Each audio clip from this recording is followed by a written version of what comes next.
Hello everyone, and welcome to part 3, the final installment of my 2020 year in review. If you're interested for some reason in hearing about the biggest disappointments of 2020 for me, check out part 2, or if you want a general overview of what I've read this year and some goals I have for moving forward, including how to kind of diversify my reading, check out part 1. If, as I suspect though, you want to know the best stuff I've read this year and get some recommendations maybe, you've come to the right place. Now, I read quite a lot this year, for me, maybe not by general booktuber standards, so I have first a set of 10-ish honorable mentions, and then I'll follow up with my absolute top 10 of the year. So here we go. My first honorable mention is New Kid, the Newbery Award-winning graphic novel by Jerry Craft about a black kid living in the Bronx who takes the bus across town to start 7th grade at a wealthy, mostly white school. This novel is awesome not only because it's the first graphic novel ever to win the prestigious Newbery Award for children's literature, and probably also the first graphic novel that I've ever read, but also in the way it presents everyday challenges that a black student or a person of color faces when navigating a mostly white space at a school with mostly white teachers and leadership. The book tackles serious topics like microaggressions, belonging, and just fitting in general, making it highly relatable even for people like me who haven't directly experienced most of these things, all while remaining fun and easy to read. It's also a super quick read because of the graphic novel format, and many of the middle schoolers I was reading with in the summer book club actually finished it in a single sitting. I did a separate review video on New Kid. It's short, but it goes into a little bit more detail. There's no spoilers, so check it out if you want to learn more. Next up we have There by Tommy Orange, a native author, about Native Americans living in Oakland, California. This story kind of manages to be both a short story collection and a larger narrative at the same time, as it focuses on around 10 different characters, some of whom know each other, but most of whom don't, and for many of them, the only thing that they really have in common is that they're Native Americans living in the East Bay Area, and they'll be attending a big powwow that's taking place in the Oakland Coliseum. I didn't know quite how I felt about this story when I finished it, because it's not exactly a plot-driven narrative, and it ends kind of abruptly. But it does such a good job of showcasing a set of diverse experiences of Native Americans living within an urban environment. As someone who lives in the Bay Area myself right now, I recognize a lot of the locations like the BART train stops, which helped me relate to the characters just a bit more than I would have otherwise. But even without that, I still think Tommy Orange paints an excellent picture of their lives and establishes himself as a writer to keep an eye on. Now, this story is pretty short for a novel, which might be a little bit dissatisfying because, like I said, it ends pretty abruptly. Another good find this summer was The Sundown Motel by Simone St. James, which I read after hearing a good review of it by Rincey at Rincey Reads. I was intrigued because she described it as a sort of thriller, but not quite horror book, with a bit of a supernatural element, suitable for someone who likes something a little bit spooky, but not outright gruesome and terrifying, which is not really my cup of tea. The book follows two main characters, a woman and her aunt who disappeared about 30 years prior. So you're following both of them at the time that they were working jobs at this spooky motel out in a small town in some rural area. I think maybe in Pennsylvania or maybe it was New York. And this motel basically has very few customers, which makes it unsettling for our two female protagonists who both work the night shift. I did find myself feeling a lot of suspense at times in the best way possible, and thus I made it through this book pretty quickly. Seasoned horror readers may find it a bit lackluster, but it was plenty of suspense for me. The mystery was a decent one, with a few twists along the way, though some will probably see where things are going, and the plot itself stood out a little bit less to me than the overall atmosphere, sort of this vintage atmosphere, which I really enjoyed, and involves plenty of scenes with the characters just hanging out at a diner, trying to make sense of the developing mystery. Alright, next up is a nonfiction book that I found pretty interesting, which was Lies My Teacher Told Me, a book about the sorry state of history education in the United States. This book talks about how in American history classes, we learn a simplistic and watered-down version of history that not only is misleading at times, and bordering on propaganda even, but is also just lifeless and boring, and discourages intelligent critical thinking and discussion. And often it's so boring that it just completely turns off many people from caring about history for even the rest of their lives. The author argues, for example, that we would relate to and learn a lot more from, say, Thomas Jefferson if we saw him as a human being who had both great ideas and very human flaws, as many of us have only come to learn through means aside from our childhood history classes. I had the bonus of getting to watch the recording of the musical Hamilton right after reading this for the very first time, and it really just increased my appreciation for how well done and complex that musical is in portraying the humanity of some well-known and also some lesser-known American heroes.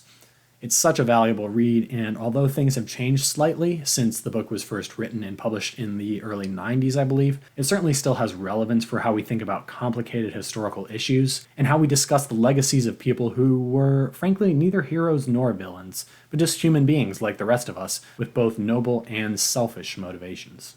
Another honorable mention this year was the book Homegoing by Yaa Gyasi, which is a super well-known one that I've been hearing about for a while. And this summer, my family picked it for our monthly, but not really monthly, book club. So I bit the bullet and finally read it. I thought this was an excellent story. For those who don't know already, it tells the tale of one family, two branches of the same family, technically, one of them living in Ghana and one brought to the United States by the slave trade. And it explores a variety of historical time periods and African experiences leading up to present day, and includes both continental African experiences and African American experiences. I thought it was an excellent book, and Yaa Gyasi is an impressive writer since I think she was maybe 26 when she published this book. I really appreciated the style in which we get glimpses into many different characters' lives, and although some critics felt that this meant they didn't get enough of the story for certain characters, I felt like I got enough to suit the overall style of the book, particularly because since it was a multi-generational story in which we get to see a bit about each character through not only that character's section of the story, but also through his or her children and parents, that told me enough about each character to satisfy me. Well, possibly leaving a little bit open to my own speculation. I also really liked that when we, as a family, discussed this story afterwards in our book club, everyone had different characters that stood out, and even those of the characters that were a bit of a dud for one of us maybe, were almost always better appreciated by someone else.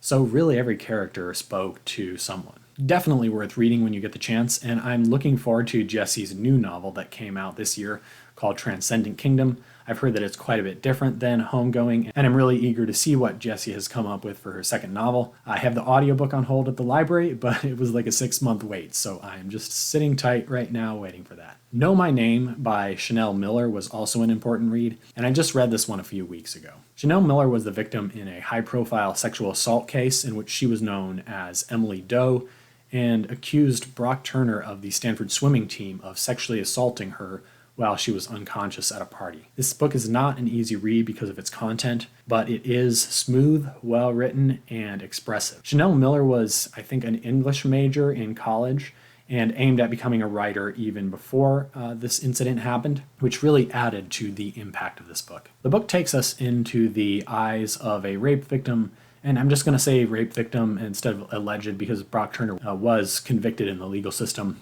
as she navigates the realization of what happened, the legal system and the trial itself, and the whole mental distress that ensues, all as she finds herself up against opponents who seemed to have much better resources and more benefit of the doubt than she does. A one-sided perspective, you might say? Sure, I guess, but it's one we need. And Chanel Miller was, to me, surprisingly understanding of her rapist's perspective, while also maintaining firmly that he should own and face the consequences of what he did.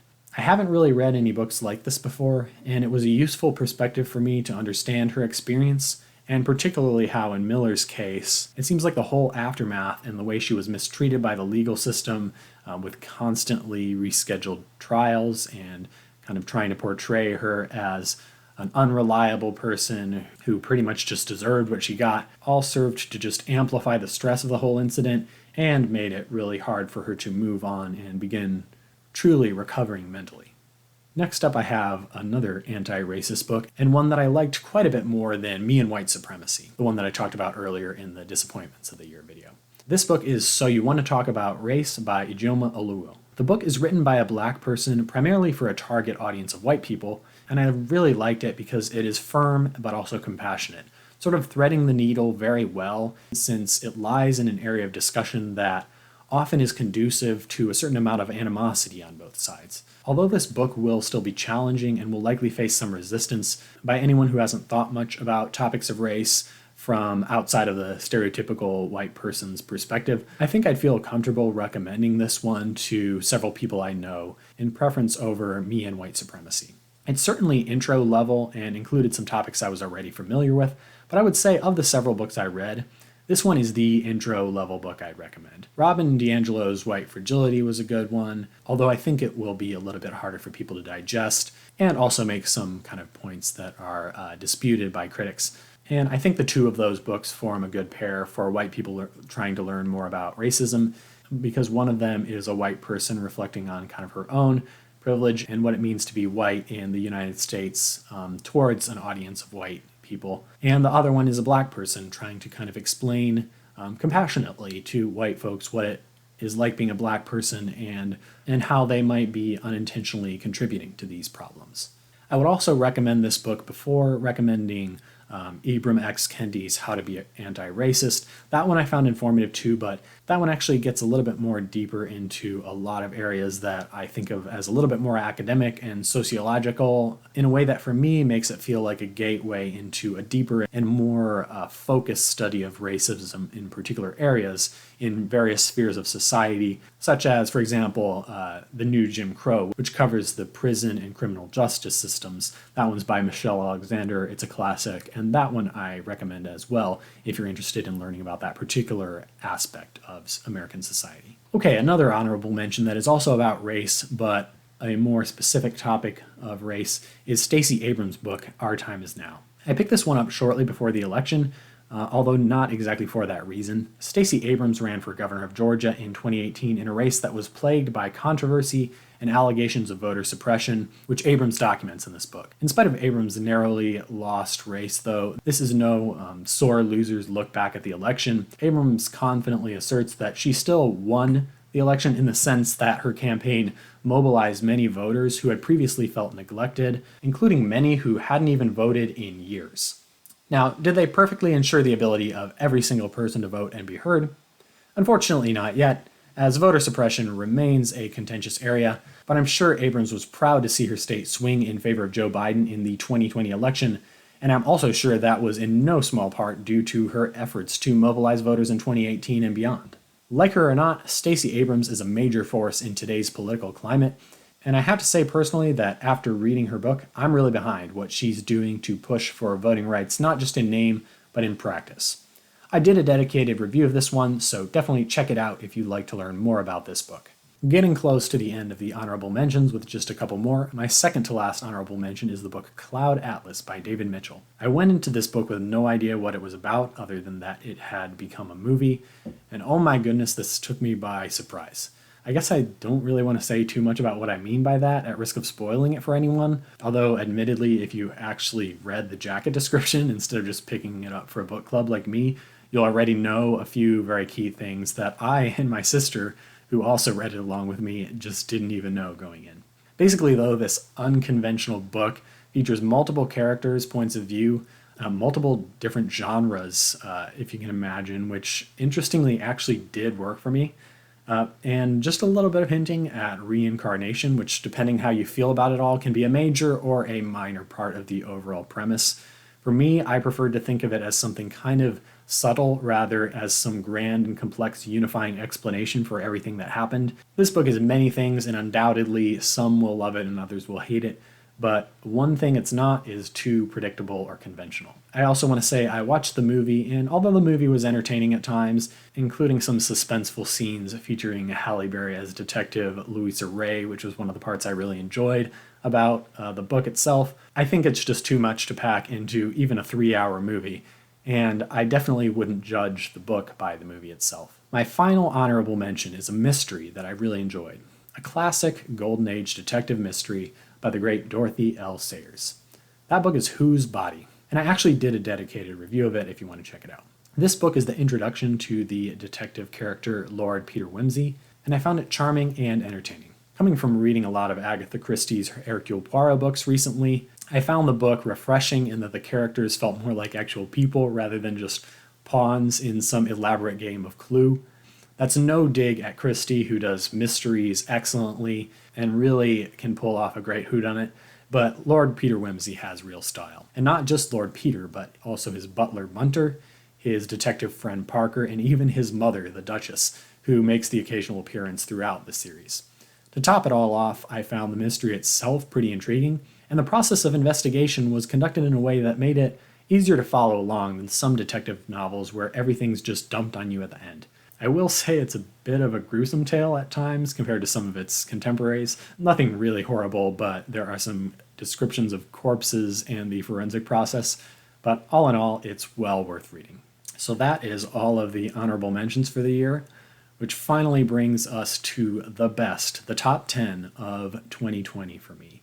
At first I was planning on ranking them, but I just can't do that. They're all good in very different ways, and it's hard to compare, an excellent nonfiction book with really interesting literary fiction, or maybe with an old classic that has a drier sort of writing, but is still really interesting in its own way. So instead, I'm just going to list all of these in no particular order. Starting off, we have Invisible Women by Carolyn Criado Perez. I went into this book expecting a pretty decent discussion of what the author calls the gender data gap, maybe a bit loose on details at times given the length, maybe tailored towards a popular audience that maybe favors more stories over explicit details. I got more than just a decent discussion though. This book is analytically thorough. Most of the time when I felt a little bit skeptical about something the author said, she was a step ahead of me and followed up with a rebuttal to any doubts I had. This book is short, and yet it packs in a lot of compelling material, discussing how data on women's experiences is lacking in lawmaking, corporate boards, scientific research, and even economic calculations like the GDP, which excludes the value of unpaid labor, which is overwhelmingly performed by women in domestic or childcare settings. This is certainly a bit of a frustrating read, and I imagine especially so for women, but it's an important one, and I admire the way the author so articulately formulates these ideas of how not even just women, but everyone suffers when women are disproportionately excluded from key decision-making processes. If you're like me and you enjoy a precise, quantitative, analytical approach to social issues, this book has it for you and lays down some compelling evidence. Next up is John Steinbeck's magnum opus, East of Eden. The biblical parallels in this novel are immediate and anything but subtle, but this book is so much more than a retelling of Cain and Abel. In fact, I'd say you don't really have to even have read the Bible or the Old Testament at all to appreciate this book, because the biblical parallels are pretty much spelled out explicitly in discussion by the characters themselves. And the questions explored in this novel may use the story of Cain and Abel as a root, but they go far beyond. This book explores a lot of the big questions of life and may pull you into a sort of existential or cosmic thinking in its stronger moments. For me, for example, one of the best themes involved one of the characters' exploration of the question whether it is better to be a person who's inherently good and can do no wrong, or to be someone who possesses both good and bad sides, who is tempted to do evil but ultimately has a choice in the matter. Or to put it in more biblical terms, is it the ability to sin or to do wrong that makes us fully human and gives value to the good things that we do? Maybe I'm making this sound a little bit too religious for some people's tastes, but it's not fundamentally a book about religion, even though some people may interpret it through that lens. To me, it's really just a book about being human, plain and simple. All that said, it's a long book, and I totally would understand anyone who found this novel to be drawn out and even at times maybe boring. But to me, even the most descriptive parts about the environment of California's Salinas Valley were anything but boring. They conveyed the permanency of the surrounding world even as our lives continue passing, and they gave this novel a sort of epic and multi-generational feeling. One of my favorite fiction reads of the year was Amor Towles' historical fiction, A Gentleman in Moscow. I'm actually going to go as far as to say this was just hands down my favorite book, period, of the year. This book is about a Russian gentleman, and I mean a gentleman in the truest sense. He is an unapologetic member of the former Russian aristocracy who meets his downfall when the Bolsheviks take power in 1917, and he's confined to house arrest, forced to spend the rest of his life confined inside the Hotel Metropole, which is actually a real hotel that did serve as a setting for various historical events. If you're like me, you may wonder how an interesting novel could possibly take place all within a hotel, but that is the very crux of this book. Maybe it appealed to me just a bit more than it usually would have this year in a time of my life in which I and pretty much everyone around me were effectively on house arrest, forced to stay in our rooms to avoid the rampant plague, but I suspect I would have loved this book just the same in any other year. I found Amor Towles' style absolutely delightful, which was all the better because I had heard excellent things about this book and went into it expecting nothing less than perfection. It not only captivated me the entire time, it left me with at least one really important life message that I found immensely uplifting and inspiring, especially in this quite isolated time of quarantine. That book then led me into what was unequivocally my favorite nonfiction history book of the year, and that is A People's Tragedy, an account of the Russian Revolution by historian Orlando Figes. As I mentioned in an earlier part of this video, I picked it up to learn more about Russian history in the years preceding the formation of the Soviet Union, and it did not disappoint. I entered the book without a lot of prior historical knowledge, in fact, pretty much knew nothing about Russian history.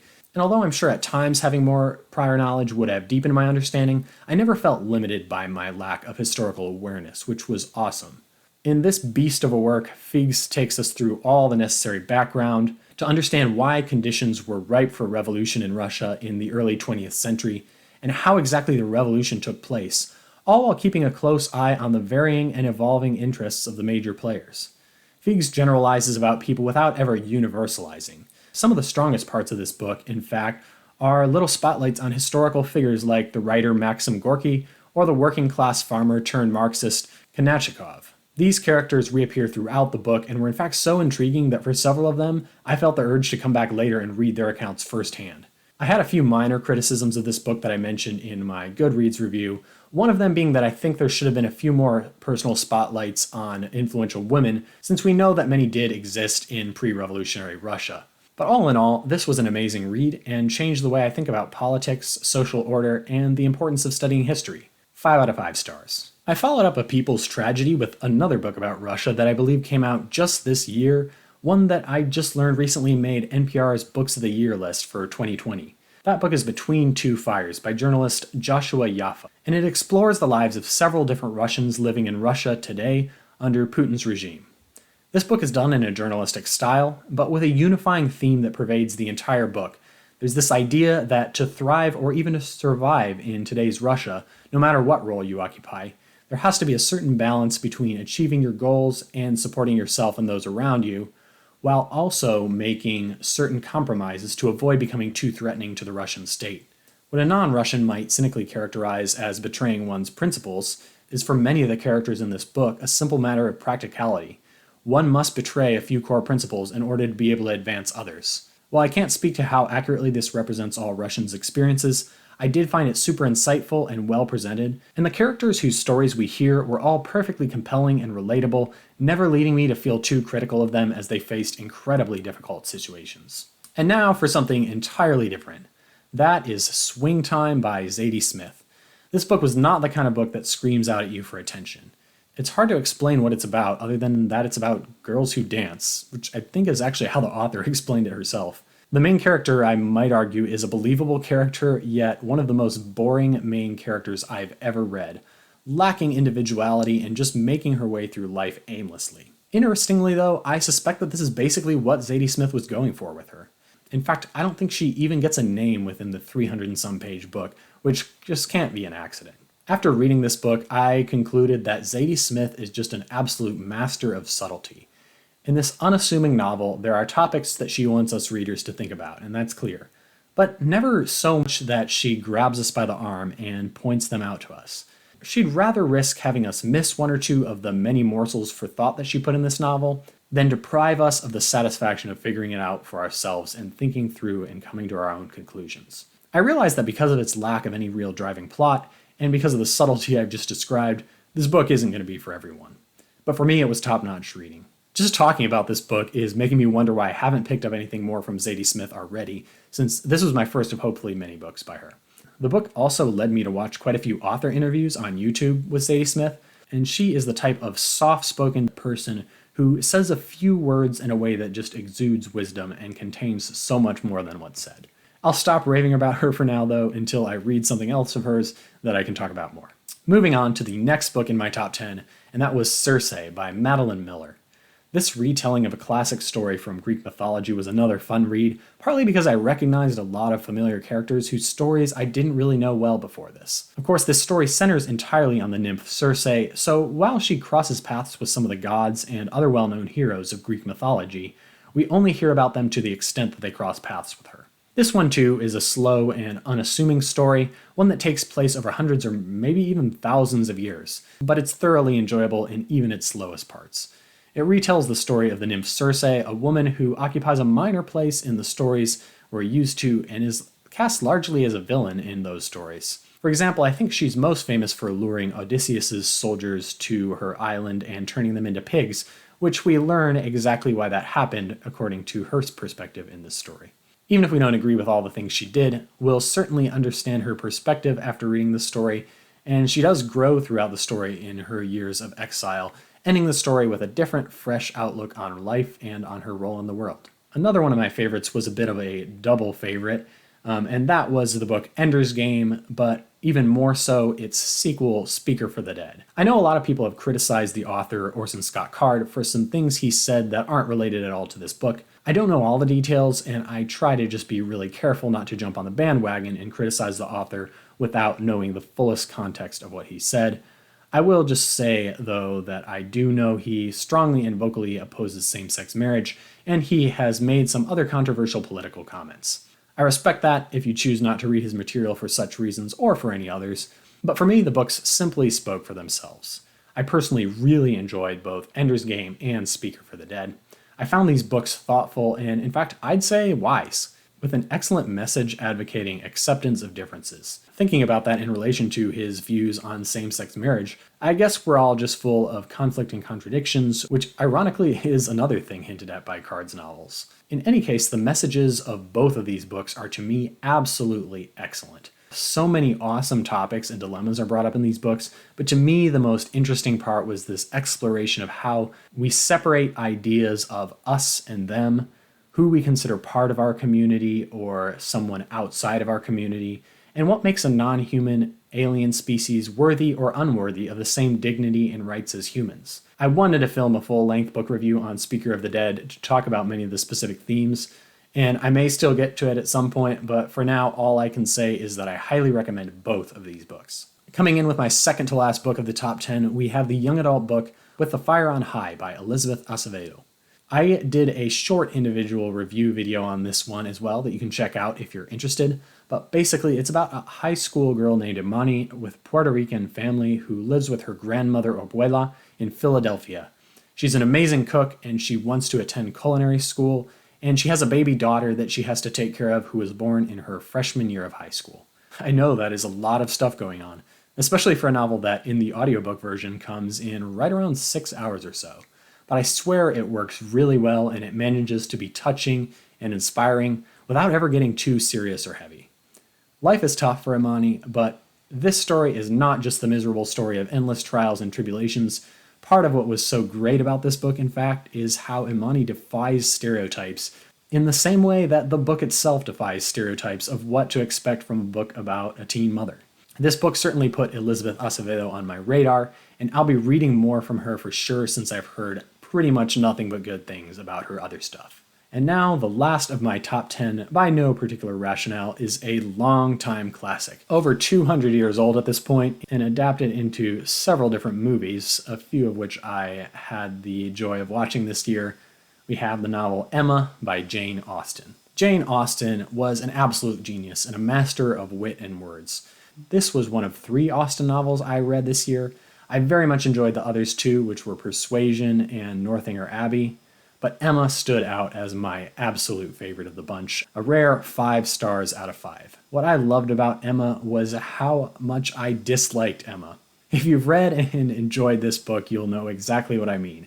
Emma is proud, conceited, painfully aware of her social standing and that of everyone around her, especially those who she considers beneath her, and at, I believe, 22 years of age, she thinks she knows pretty much everything there is to know about life and especially about romance. So she decides to meddle in the love lives of her friends with disastrous, but also maybe hilarious effects. In this novel, Jane Austen expertly paints the image of an unlikable and immature young woman, but the brilliance of Austen's portrayal is that, as a reader, I still found myself constantly torn between rooting against her for a wonderful and humiliating downfall, and rooting for her to finally see the error in her ways and turn out a better person in the end. And if you've read the novel, you'll know that, of course, she... No, I'm just kidding. I'm not actually going to give away anything here because you've got to read it yourself. All I'm going to say is that although I still have 2 of Jane Austen's 6 novels left to read, Emma is really going to be difficult to displace from that top position. Whew, what a year. Did you read any of these books? Did you have any other thoughts about this list? Let me know what you thought, and wish me luck because I am going to need it if I'm going to read even half as many books as this in 2021. Happy New Year, and happy reading.